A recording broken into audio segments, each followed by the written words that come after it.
On today's episode of the Locked On NBA Big Board podcast, myself, James Barlowe, my good friend Leif here, we're going to give you more Summer League Las Vegas evaluations. We're going to talk about some of the other guys. Some guys, second round picks playing well, might sneak in and talk about the second overall pick who just had another dud. But hey, stay tuned.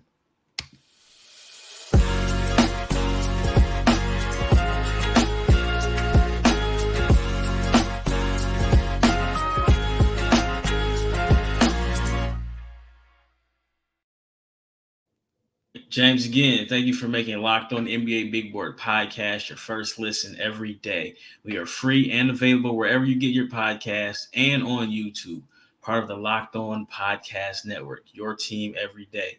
Today's episode is brought to you by Game Time. Download the Game Time app, create an account, and use code LOCKEDONNBA for $20 off your first purchase. Terms apply. So before we started off the segment, we mentioned that some guys were playing well. We talked about other guys yesterday. I believe it was Bub Carrington, Rob Dillingham, Reed Shepard, so many guys to name a few. We're going to do our best job to cover as many of the rookies as possible, good and bad. So let's first start off with a guy that I guess you could say this is not necessarily an apology, but Johnny Furphy is playing some really good basketball right now for the Indiana Pacers. He's a second-round pick. He had a green room invite, and he looks comfortable in the role that we all expected him to have in the NBA, which is stand in the corner, make threes, rebound, and run in transition. He has chemistry with Jarris Walker, who's been playing point forward. And Johnny Furphy, he's played some really, really good basketball right now.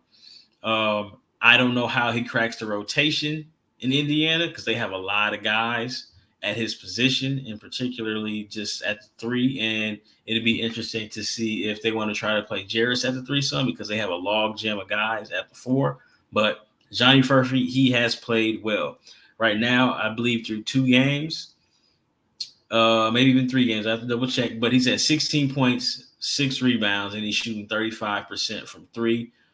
He just hit, I believe that was either today or yesterday. My days are all mixed up. But he hit like the game-winning 3 off of action, no dip 3. Like, that's the stuff that you want to see from him. And he's playing extremely well. Are you surprised, Leif, about how well Furphy is playing?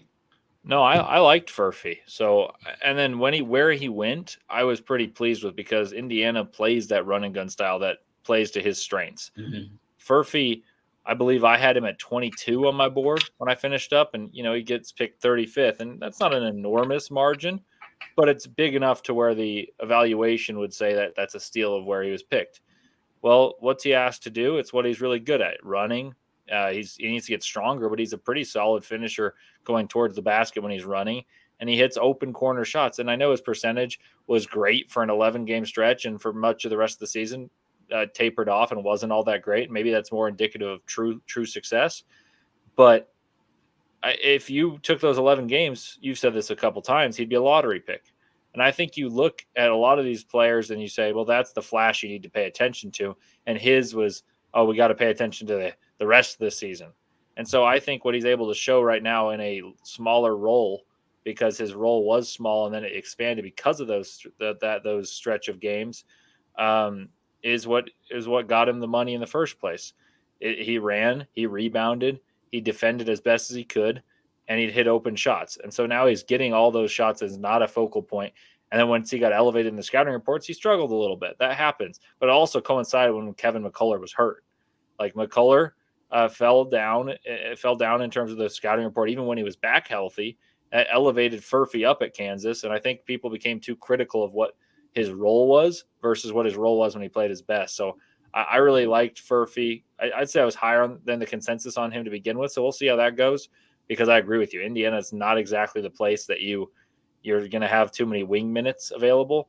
But I'm impressed with him. And I think in a redraft, if you were to do a redraft in Summer League, like 7-8 days in, he'd be safely in the first round. Oh, yeah, for sure. And my biggest issue with him is what does he do when the 3 ball is not falling for him? But the 3 ball is falling for him. And he's getting them off of pin downs. He's getting them off of driving kicks. We know he's going to slash when he can, when he has opportunities. At one point, I had him at like a mid first round. Then I kind of cooled off on him. But like you said, maybe we should do that just for the sake of doing it. But let's do a summer league redraft and see where we have guys go.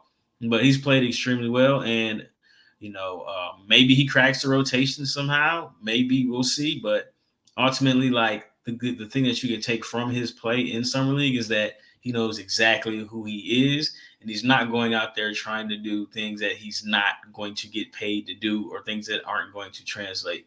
I remember somebody tweeted like, okay, these guys that are getting 20 shots a game, what does it look like when you only get 5 shots a game? And some people can't play like that, and it looks like Johnny Furphy can. He's making the most of his opportunities. We're jumping around here, but another guy who is playing well, and it doesn't surprise me that he is playing well because he's 23 years old. He came in as one of the most polished guys in the draft. But Tristan Da Silva is playing very well for the Orlando Magic. 18 points, 6 rebounds, 3 assists. He's shooting a blistering 54% from 3. He's doing the things that you want he's doing the things that you want to see from a 23-year-old guy who came in as ready to play. So no issues with how he's playing. It's expected, and I feel like there will be rotation minutes for him in Orlando. But also you got Jet Howard. He's playing well. Who they brought in KCP. I don't even think they have positions in Orlando. It's Paolo, it's Franz, it's Suggs, and it's guys around them. I think Da Silva does crack their rotation. What are your thoughts on Tristan Da Silva thus far? Yeah, he was as projectable of a guy to be solid in summer league as there was, just because it doesn't matter who he played with, whether it was a good KJ Simpson of last year, the what I would consider inconsistent and maybe poor KJ Simpson of the year before. He had Lampkin clogging the paint. He had Cody Williams making touches, and that was a top 10 pick. He still was the guy in Colorado you had the most confidence would be solid on every given night.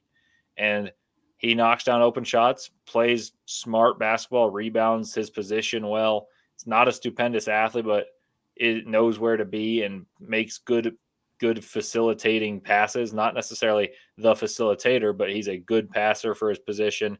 Hits open shots, rebounds, and has enough size to play multiple positions on defense. So, I kind of expected him to perform well in Summer League, similar to the way I expected Baylor Shireman to play well in Summer League. They both hit open shots. They both rebound their position, and they're mature players. And so far, that's shined through.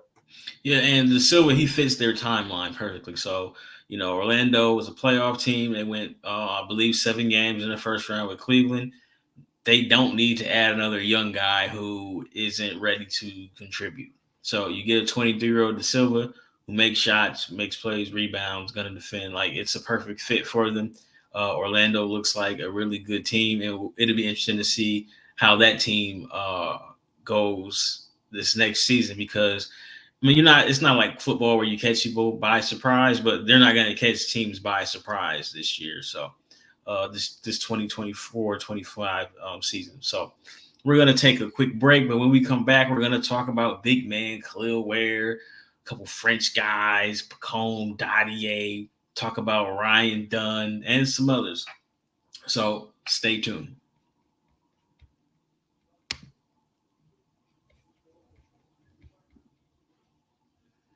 So before we get back to regularly scheduled business, let me tell you that this episode is brought to you by Game Time. And Game Time is an authorized ticket marketplace of Major League Baseball, which makes getting tickets faster and easier. Prices on the Game Time app actually go down the closer it gets to the first pitch. So with killer last minute deals, all in prices, views from your seat, and their lowest price guarantee, Game Time takes the guesswork out of buying Major League Baseball tickets. So let me tell you why Game Time is great. So they do have this option, seat views. You get a panoramic view from your seat in the app before you buy. And like I mentioned before, they offer the lowest price guarantee. The lowest price guarantee basically states that Game Time will credit you 110% of the difference. And then they have the Game Time ticket coverage. Your purchase is covered with the most flexible customer service policy in the ticketing industry. So take the guesswork out of buying Major League Baseball tickets with Game Time. Download the Game Time app, create an account, use Code Locked On NBA for $20 off your first purchase. Terms apply. Again, create an account, redeem code Locked On NBA for $20 off. Download Game Time today. Last minute tickets, lowest price guaranteed.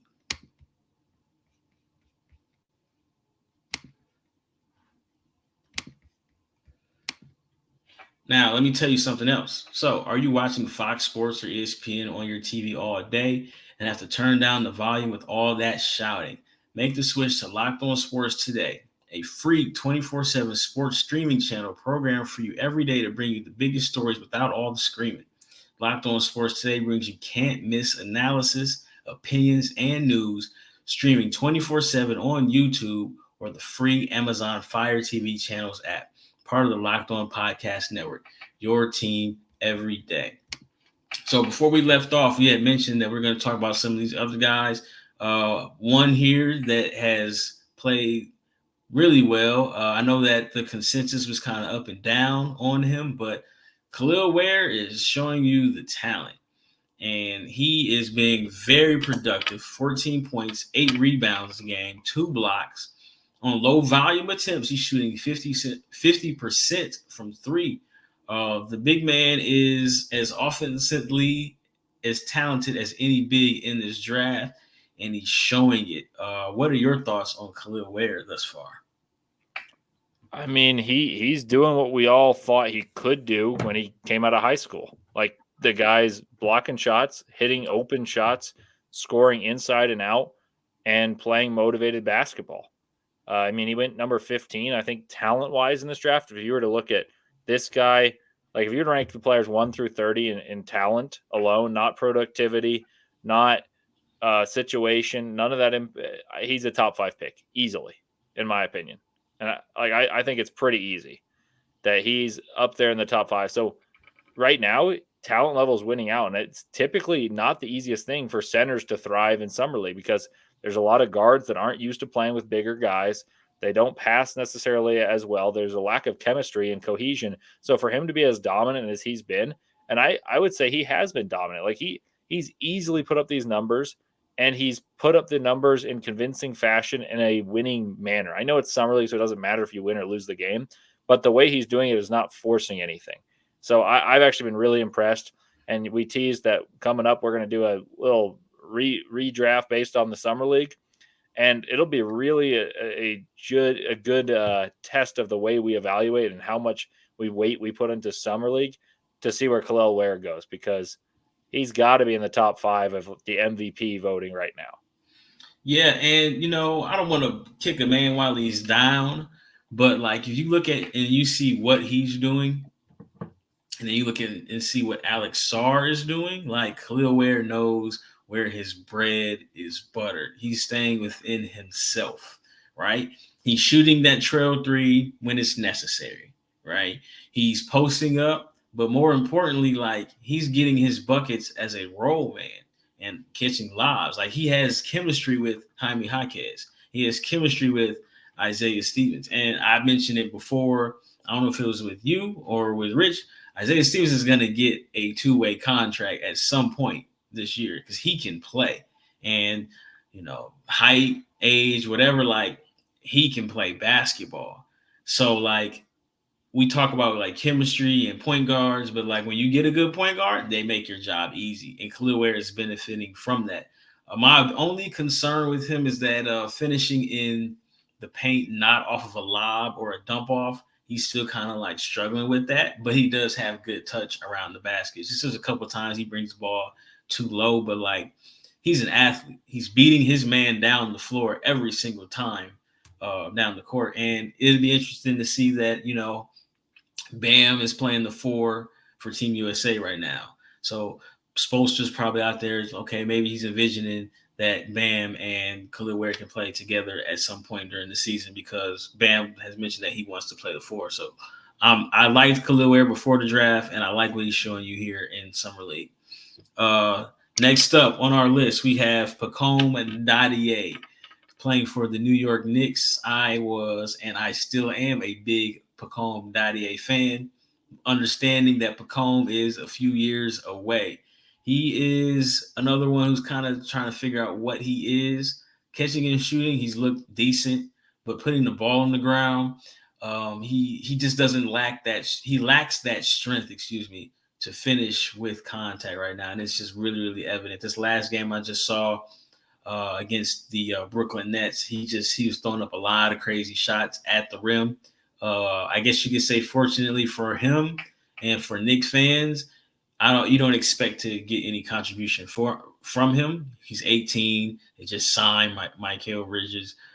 They just re-signed OG Anunoby. Like, there just won't be any minutes for him. So he's definitely a development guy, but I will say he does look the part defensively. The one game, his first game matched up with Brandon Miller, he basically like matched him 6'9" for 6'9", and Pacome looks huge out there. I don't know if it's because he's wearing 35, but like he looks every bit of 6'9", 6'10". So have you got an opportunity to see Pacome, or what are your thoughts on him? Just a little bit on him, and what I saw was just the fluidity that he moved on defense. Like, we talked about how his shot looks good. He's got the athletic traits to be good defensively. So I wanted to see if it was effort related or if it was just an inability to move around screens or just move laterally. You know, some players are good workout guys. Like, they jump well, they run in a straight line well, but they don't move their hips well, you know, that type of thing. So I wanted to see what he was defensively, and then he drew Brandon Miller. And I was like, well, this is quite the test. And he held his own. Like, he looked solid in that. So he's a guy that I moved up late in the process. You and I talked about him a couple times. I'm pretty high on him. I'm bullish on his success coming in the future. But like you said, it's going to be difficult to crack a rotation for even the next couple of years in New York. Yeah. He's going to spend a lot of time in Westchester, and that's not necessarily a bad thing, because, you know, he's 18 and he still needs to fill out, but the talent is there. I do like he's trying to put the ball on the ground. He can put the ball on the ground, but that extra oomph to turn that corner and get to the rim, he just doesn't have the strength for that. Have you had an opportunity to watch first round pick Ryan Dunn at all in this summer league? I watched one half of that same game that Dadiet played in. So I saw Dunn, but it was not enough to really make an evaluation. I've seen tons of Ryan Dunn when he was at Virginia, but I have not seen him in the NBA uniform more than 12 minutes probably. You're not missing anything, man. He is not a summer league guy. Yeah. Right? Because his best ability is going to be playing off of others in a defensive scheme. I guess in this setting, you want to see him make a couple of jump shots, and he just hasn't done that. And that's just kind of expected. I saw him try to put the ball on the ground and make a play, and he got to the bat. I mean, he's athletic, but, you know, he's just going to have to – it's going to come down to him making shots. Like, again, I get all the defensive upside, the defensive talent, but in the NBA, in the modern NBA, you got to be able to play both sides of the ball, and it's harder to hide an offensive guy than it is a defensive guy. But the good thing is, in Phoenix, there's plenty of offense out there for him to play the dunker spot or a short roll guy, and I believe they did have him in some opportunities to be the short roll here in Las Vegas. So I don't have I'm not going to sit and say, it's a bad pick, blah, blah, blah. Like, he's just not, his game just does not translate to summer league, and I get it. Yeah. And that's one thing I want to point out. Like, the reason that it mattered to me how Dadiet defended was because that's a question mark, and I wanted to see how fluid he was against player that I think is a very good offensive player in Brandon Miller. Whereas Ryan Dunn, I was kind of watching those games simultaneously. Phoenix was playing about the same time as New York was. They were not playing against one another. Obviously, New York was playing Brandon Miller. But I was kind of like going back and forth which game here. But then I ended up focusing on Dadiet and the Knicks game because there was just more of an intrigue of the prospects in that game, because Dunn, like you said, summer league does sometimes favor athletes if it's run and gun, but that game was not particularly run and gun, and Dunn was relegated to playing the corner, setting some screens, and playing good defense. Like, he did defend well, like, no surprise there, but that's not what we're like wondering what he can do. And that's why he doesn't really stand out to me in what he performed. Whereas Dadiet, being adequate defensively against a very good offensive player, perhaps the best offensive player in the entire summer league, is noteworthy, even if it didn't show up enormously in the box score. Yeah, I agree. Like I said, I don't have high expectations of. I wasn't high on Dunn, but I'm not gonna be like, see, I told you he can't play because it's summer league. Like it's summer league, and his development is gonna come down to can he play playoff basketball eventually in his career because he does defend at a high level. But if the offense doesn't catch up, then that's where I feel like we're gonna have issues the later we get into the season. All right, so we're gonna take another quick break here. When we come back, we'll talk about big man Donovan Clingan, French guy Tidjane Salaun out in Charlotte, and maybe some more guys. So stay tuned.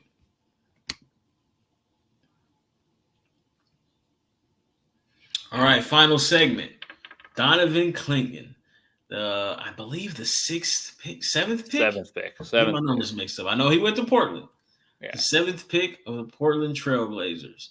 Donovan Clingan has had, I want to say, a mixed bag of results here. So 6 points, he's not a scorer. I'm not throwing him the ball to in the paint to score. I'm not throwing him the ball on the block. He didn't have any post moves. He did make a jump hook with his left hand his first game. That's cool. 12 rebounds, you absolutely take that. And he has two more eye-popping stats. I believe four blocks a game? And I have to look up his assist numbers, but he did have a 5-assist game last game. Yeah, he was a good offensive hub in one of those games. Like yes, he had a couple where he'd pitch it off to the one guard and then a little slice cut through a back cut, and he sees the floor well, even at UConn. And I think I attributed that to, like a Hurley's scheming them open, but he makes the right decisions and gets the ball there on time, even if it is a back cut for a layup or a skip pass for a three. I was impressed with that. And defensively, he kind of knew what he would be. But I think he struggled from the field. And 26% from the field thus far. He struggled on anything other than drop-off dunks. And I know he made that one jump hook, like you said, but I think it's been alarming, the lack of lift and ability to kind of get over defenders at his height. And I think he had a 28.5-inch vertical at the combine. And I don't think it matters that much defensively because he's got great timing. He goes up vertically. But offensively, I think there's going to be times where his lack of leaping exposes him a little bit at the higher levels. And that was my biggest concern with, I know there was, and who knows if it was real, if it was fake, but like there was talk of him going 1, possibly 2. And I'm like, he struggles to finish in the paint outside of a dunk. And he's getting up 3-point attempts and he hasn't made one yet. He shot at least 3 air balls. And it's summer league. Cool, go out there and get those off, big man. But his offense, as far as the scoring for himself, it doesn't look good, and it looks like it's a really big concern. Like even if you take away, I mean, the 26% field goal shooting is heavily weighted by the missed threes. I want to say he's like 0 for 7 or 0 for 8, and it's just 2 games. But just the explosion in the paint just looks like a really big issue. But the passing is great, and you have to think Chauncey Billups is, rubbing his hands like Birdman right now because, if that's Shaedon Sharpe a dribble handoff and he goes back door, that's going to be a dunk. That's going to be a poster. Get out of the way. If that's Anthony Simons, if they do hold on to him, that's going to be a poster. And you think that, that's going to help out Scoot because, Scoot has his concerns, but a big that sets good screens and a big that makes plays does help out a point guard a lot. So he really looks like the second coming of Steven Adams, man, as far as just like screening, being able to pass, not an offensive hub, but he should be able to get you 8 to 9 a game. Like you'll take that from him. The field goal percentage and the touch in the paint does need to improve. Yeah, what's funny is like you watch the beginning of UConn season and they went 11-0 without Clingan. And I remember I used that as kind of a knock to him in my head. I was like, well, he's not that important to this team. Like the rest of the team's really solid. And I think he's benefited by their perimeter defense just as much as they're benefited by his interior defense. And then what I really realized one game, I think it was against Kansas. I don't remember if he played that game, but it was either Kansas or maybe Indiana, one of those big blue blood schools early in the season. And he just kept getting stuffed by the rim. Like it was a lob and he wouldn't get up. And I was like, oh, he's recovering from a foot injury. That makes sense.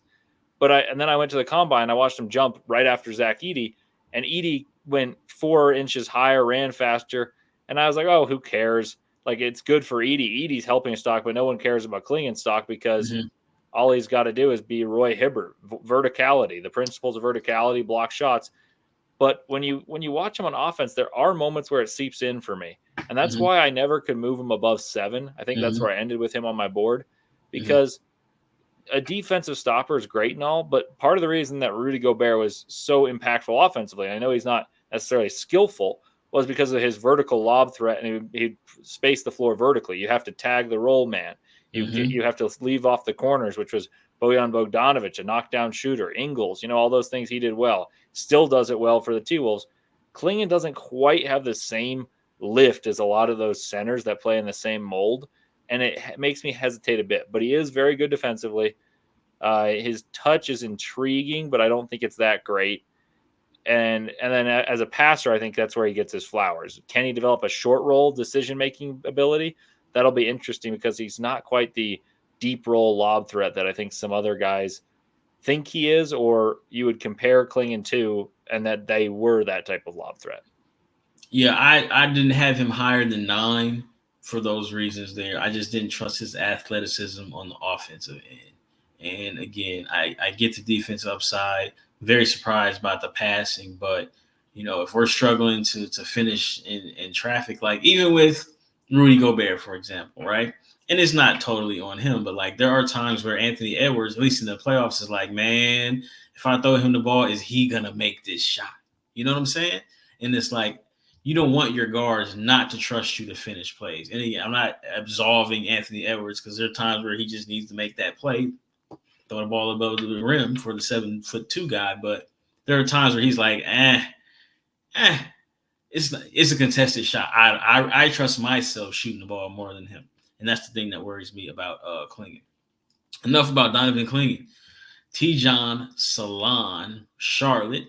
First game he played off the bench, and it was they featured Brandon Miller, obviously. Brandon Miller, which I'm surprised he even played, but he played the first game. I believe Tidjane had 8 and 7. This next game, there was no Brandon Miller there, just the Nick Smith show. And Tidjane had a double-double, 10 points, 10 rebounds. He has shown the ability to rebound and push the ball. And I know somebody said they saw some Giannis in him, and that's just unfair to everybody involved. But he is rebounding, and he's grabbing the ball, and he's going, and he's getting fouled in transition. That's a positive sign to see. No, the Giannis thing is easy to say because you know what Giannis is now. Yes. But I did a podcast. I can't remember if it was Locked on Jazz or Locked on NBA Big Board. But my take was, if I were to take any of these wings that have the deficiency of shooting, like which you could make the argument was Holland, Buzelis, Salaun. You could even make an argument Cody Williams because they had low volume. The one that resembles the freakiest athlete, even though all those guys are very good athletes, was Salaun. And his body was the most mature, but still the one that's the most untapped for what he could be, because you just saw how big his shoulders were at 18. Like, he's at a 210 frame that could be 225 overnight. Mm-hmm. And when you watch him run the floor, rebound, and in that one game against Paris when he's playing for Cholet and they win, and he hits a big 3, but then he gets an offensive rebound and he's running like crazy, you couldn't unsee the effort that Giannis played with as a young guy, and then he just got these traits. So no, is he Giannis? Absolutely not. But is he someone that has this unique body, even for a league of freak athletes? He's in the upper echelon, the 95th percentile and above in terms of what his athleticism could translate to. So for him to have productivity along with that athleticism and that maturity that's going to happen, I'm really excited for Salaun. This is no secret to those of you who listen to this all the time, the everydayers. I've had Tidjane Salaun as high as 5 on my board. I think I finished with him at 6. I'm really excited for what he becomes. I don't think he's going to put up eye-popping numbers, but the potential's there. And I think, is he Giannis as a fair comparison? No. But is there a reason to get excited because he's the player in this draft that most resembles Giannis? Yes. I 100% agree. He's still raw. For every – so in the last game, off the top of my head, he had 2 plays where he rebounded, went coast to coast, got a basket. And then there was a play where he just basically fell down, drew it into people. It's going to happen. He's a young kid, but you like that he has the idea to do it, and he's not afraid to try it in the moment. So it looks good for him, at least in the summer league setting. I do know that the Hornets at the 4 position, they have Miles Bridges back. Grant Williams is there. Maybe you move him again to free up minutes, depending on how the season goes. It'd be interesting to see how many minutes Tidjane gets his first year, because you have to think the team has flirted with being a playing team when LaMelo is healthy. So, and I feel like the East is going to be down, but it'd be interesting to see like how he cracks the rotation. They drafted him high. Where do the minutes fall into place for him? I don't know. Yeah, I mean, they're going to be a team that depends on how quickly they decide to hang it up on the season, because they're not actually that good. Right. So if you're going to try to be in the Cooper Flag sweepstakes, then Tidjane Salaun could have an awesome year. Yeah. Full of struggles, but like awesome in potential and demonstrated ability. But if they try to compete and say, you know what, like we can make the play in, I think he's going to end up relegated to the bench a little bit, and Hornets fans will be frustrated. Yeah, they're in a difficult spot because, all right, you'll sit here and you'll say in the same draft, Anthony Edwards has led his team to 2 playoff appearances. They just went to the Western Conference Finals. LaMelo was drafted in the same draft. LaMelo is in and out. He's hurt. He just got a really good season from Brandon Miller. How good can we be? But at the same time, do we need to just take another year to try to figure things out? And again, part of them struggling and drafting in the lottery because LaMelo hasn't been hurt. So I don't know, man. It'll be interesting to see how that plays out. Parting shots. Anything. Alex Sarr, man. We talked about him a little bit. Didn't get to watch the game, but he had a rough night. 0 for 15 from the field. What are your thoughts on Alex Sarr? He shot 7 threes. Again, I mentioned on the podcast last night, man. He's a homeless man. I don't mean that to disrespect to any homeless people or whatever, but he's homeless and he has no identity of who he is as a basketball player right now. And it's alarming. And again, it's just summer league, but has any top 3 pick gone 0 for 15 in a game? And then you're a big on top of that? Well, the issue is he should be getting great looks because Bub Carrington's playing great. Like Bub Carrington, I mean, you and I said this the other day and once before, we thought he might have the better rookie year just because he's going to have more chance to have the ball in his hands. But aside from that, if you were to play the 5, you'd get lobs. You'd be able to demonstrate the athleticism that you have. He's trying these step back threes and they're not even close. And it's frustrating to me because you watch him play, and if you take out that one game in the showcase where he guarded Holland very well and he also put forth some offensive skill, most of his game was clunky offensively. Like what you were buying was the defensive upside. Mm-hmm. We were really consistent with this. You and I both said, like, what's the best case? And I was like, a poor man's Evan Mobley. And like everyone said, Jonathan Isaac. He's not that good of a defender, but offensively, I don't think he was quite at what Evan Mobley was either. And everyone expected, like this guy's going to go number 1 for a long time. Obviously, it became Reese O'Shea, and that was because he didn't want to play the 5. Like if he had Trae Young and he ended up playing the 5, your job would be much easier. Super easy, and he may look like the rookie of the year front runner. Instead, he's trying to take on the world and try to score, but he wasn't a scorer. If you watch him play, that's fool's gold to say that you think he could score because he had one good game against a subpar defense, honestly. But like I don't know what his exact average was off the top of my head right now, but it was like 94. Yeah. I mean, that there's a reason that there's not a prolific scoring outburst. I mean, they play slower. I understand the nuances of the game, but to expect an offensive outburst and have someone shoot 15 times and refuse to play the center that best behooves them is kind of ridiculous and actually concerning. Not just the lack of efficiency. Like when Wembanyama went 2 of 13 in his first game. I understand. It doesn't always matter. But in this case, the selection and the kind of immaturity to play, I want to be the 4, not the 5. I think I'm actually concerned, and I'm rarely concerned by Summer League or rarely thrilled by Summer League. But in this case, I have some alarm bells ringing. Yeah, and it's like, what when you step on the court as a 4 or a 5, how am I going to get buckets? And I don't think he has an idea. Like he wants to do wing stuff, but he can't really dribble like that. So you're not Siakam. And then the sidestep threes, it's like when he made one, I believe, the first game. But that's fool's gold, right? Like, I'll live with you taking those. And I'm like, you have a physical advantage every night at the 5 position. Your Kel'el Ware is beating his man up and down the court in these summer league games every single time. And guess what? If there was a foot race between Kel'el Ware and Alex Sarr is probably dusting him because he's just more fluid. He's faster, but I don't get what he's doing. And Wizards fans are probably alarmed because, hey, we got Bub right, but this guy here, he doesn't look the part, and then maybe they're having PTSD from the stuff that Johnny Davis has been showing. I don't know. I'm going to have to take a temperature check on the Wizards, but hopefully Alex Sarr, if they don't shut him down, hopefully he figures it out this next game. Well, hey, that concludes today's episode. I am James. That is my guy, Leif. But before we go, just let me remind you that Locked On has launched the first ever national sports 24/7 streaming channel on YouTube, and now it's also available on Amazon Fire TV and the free Fire TV channels app.